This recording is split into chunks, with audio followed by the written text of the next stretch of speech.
अस्सलाम वालेकुम, नमस्ते, जय भीम। देखिए, हम हमने जो इवेंट किया था, उसमें कुछ बच्चे किसी कारण की वजह से नहीं आ पाए थे।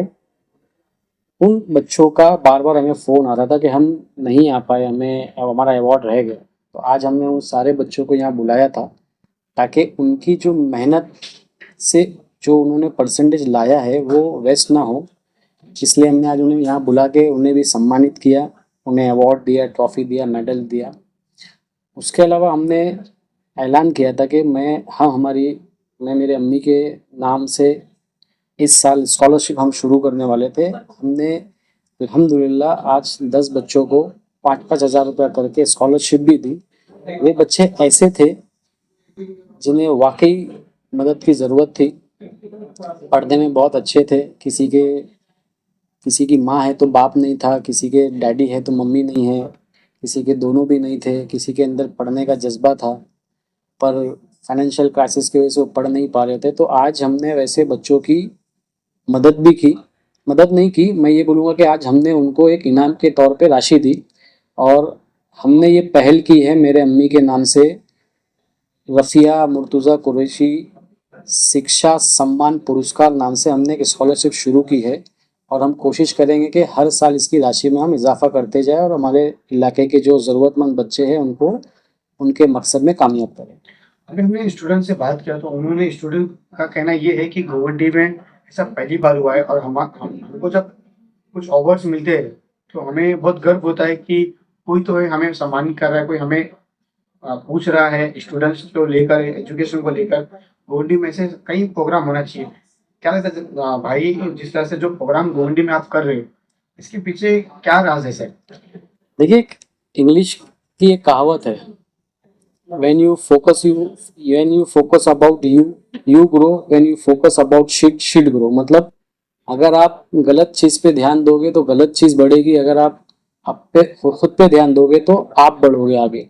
तो हमने यही सोचा कि हम अच्छाई को आगे लाते हैं, अच्छाई को इतना बढ़ावा देते हैं कि अच्छा काम करने वाले, अच्छे परसेंटेज लाने वाले बच्चों की तादाद बढ़े। हमारा फोकस सिर्फ इसी चीज़ पे है कि हमने जब ये काम करना शुरू किया था तब मेरिट में 7 बच्चे आए थे और अल्हम्दुलिल्लाह इस बार मेरिट में 65 बच्चे आए हैं। हम चाहते हैं कि आने वाले समय में मेरिट में आने वाले बच्चों की संख्या जो है वो 100 हो, और जो बच्चों ने 85% के अबाव लाया है उसकी तादाद 500 से ज़्यादा हो। कई सारे ऐसे बच्चे आज आए थे जिन्होंने मेरिट में अच्छे स्कोर किए हैं। अब बच्चों को पता चल रहा है कि उन्हें किस तरह से डॉक्टर बनना है, किस तरह से इंजीनियर बनना है। हम कोशिश कर रहे हैं कि हम नियर बाय में एक नीट की क्लासेस खोलें। बहुत सारे बच्चे नीट देना चाहते हैं, लेकिन नीट की जो क्लासेस की फ़ीस होती है वो बहुत ज़्यादा होती है, इसलिए उनका हौसला नहीं हो रहा है कि वो जाके नीट की क्लासेस ज्वाइन करें। हम भविष्य में कोशिश करेंगे कि हम ऐसी नीट की एक क्लासेस शुरू करें जिसकी फ़ीस जो हो वो मिनिमम हो, ताकि हमारे बच्चे डॉक्टर बन सके। हम एक JEE की भी क्लासेस के लिए कोशिश कर रहे हैं ताकि हमारे बच्चे इंजीनियर बनने के लिए भी आगे बढ़ सकें। अच्छा, कई बातें हमारे सामने आ रही है जिस तरह से पहले घुगंडी में लोग सिर्फ नशे की बात करते थे, आज जो है एजुकेशन की बात कर रहे हैं और लोगों में उत्साह हो गया कि आज हम 75 लाए तो कल नेक्स्ट ईयर हम 85% लेके आएंगे और घुगंडी का नाम रोशन करेंगे और देश का नाम रोशन करेंगे, हम कुछ बनेंगे। तो ऐसे जो माँ बाप इनके पीछे लगे, उनको पढ़ा रहे हैं, उनका हौसला अफजाई करा और साथ में आपकी टीम जिस तरह से काम करी है घुगंडी में, क्या कहना चाहिए सर इस बारे में?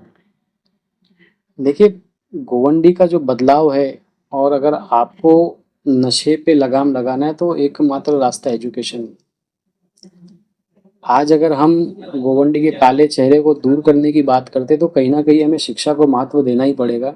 जब हमारे बच्चे पढ़ाई की तरफ आगे जाएंगे तो वो ऑटोमेटिकली नशे से दूर रहेंगे। देखिए, शिक्षा बहुत ज़रूरी है इंसान इंसान के अंदर सुधार लाने में, और हमारा कंटिन्यूसली यही प्रयास है कि हम शिक्षा को इतना इम्पोर्टेंस दें। हम बच्चों के जो रोल मॉडल है वो इंजीनियर, प्रोफेसर, पुलिस वाले, आर्मी वाले ऐसे लोगों को बनाना चाहते हैं ताकि हमारे बच्चे यहाँ पे रहते हुए भाई पटेल ना बने। आज से आप 10 साल पहले देखेंगे तो हमारे यहाँ के जो नौजवान बच्चे थे उन्हें भाई बनने का शौक था, लेकिन अब वक्त बदल गया। अब गोवंडी के जो बच्चे हैं उन्हें इंजीनियर बनने में दिलचस्पी है, उन्हें डॉक्टर बनने में दिलचस्पी है, उन्हें वकील बनने में, उन्हें साइंटिस्ट बनने में दिलचस्पी है।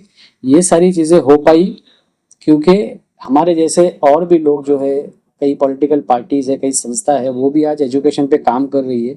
और एजुकेशन पे इसी तरह से अगर हम कंटिन्यूसली काम करते रहेंगे तो वो दिन दूर नहीं जब गोवंडी पूरे मुंबई का एजुकेशन हब बन के उभरेगा और यहाँ से कई सारे बच्चे इंजीनियर बनेंगे, प्रोफेसर बनेंगे, साइंटिस्ट बनेंगे। और मैं यकीन के साथ कहना चाहता हूँ आपके चैनल के माध्यम से कि एक दिन गोवंडी में रहने वालों को गोवंडी पे फक्र होगा। हम सर उठा के बोल सकेंगे कि हम एक गोवंडी कर है और हमारा गोवंडी पूरे महाराष्ट्र में इंशाल्लाह नंबर 1 बनेगा। सर एक आखिरी सवाल आपसे, आप एजुकेशन पे काम कर रहे हो, गोवंडी में एक कॉलेज होना बहुत जरूरी है, लोगों की मांग है, स्टूडेंट्स भी काफी लोग आपको साथ मिलते होंगे सर, क्या लगता है गोवंडी में एजुकेशन की स्टूडेंट मतलब बनना चाहिए सर? देखिए, कॉलेज बनना बहुत ज़रूरी है यहाँ पे, क्योंकि हमारे बच्चे बहुत दूर दूर जाते हैं अच्छी कॉलेज में। अगर उनको एडमिशन लेना है तो उन्हें दूर जाना पड़ता है। इंशाल्लाह वो दिन भी ज़रूर आएगा जब यहाँ एक कॉलेज बनेगा, लेकिन कॉलेज बनाने के लिए उसके लिए भी एक जज्बे की ज़रूरत है। मैं चाहता हूँ कि आने वाले समय में कुछ ऐसे लोग ताकत में आए, पढ़े लिखे लोग ताकत में आए, चाहे वो किसी भी पार्टी के हो, किसी भी धर्म के हो, लेकिन ऐसे लोग ताकत में आए जिनके अंदर जज्बा हो। वो सिर्फ अपने आप की सिचुएशन को नहीं, वो गोवंडी की सिचुएशन को बदलने की सोच रखते हो, चाहे वो किसी भी दल से हो। लेकिन मैं दुआ करता हूँ कि ऐसे लोग आगे आए जिन्हें गोवंडी का काला चेहरा बदलना हो और उसके लिए उनके पास आइडियाज़ हो, क्योंकि कोई भी चीज़ आइडियाज़ के बगैर नहीं बदलती है। अगर आपके पास आइडियाज़ है तो डेफिनेटली आप कुछ काम कर पाओगे। मुझे उम्मीद है कि आने वाले समय में ऐसे लोग, ऐसे नौजवान जो गोवंडी के रहवासी हो, ताकि उन्हें गोवंडी के दर्द को ताकि वो गोवंडी का दर्द महसूस कर सके कि गोवंडी में क्या बदहाली थी, क्या बदहाली है और उन्हें क्या तब्दीली करना है। कोई भी चीज़ की अकाउंटेबिलिटी बहुत ज़रूरी होती है। मुझे लगता है कि आने वाले समय में ऐसे लोग आएंगे जो आगे जाके यहाँ पे कॉलेज बनाएंगे, हॉस्पिटल बनाएंगे और सारी चीज़ें जो खराब है उन्हें उसे दुरुस्त करेंगे।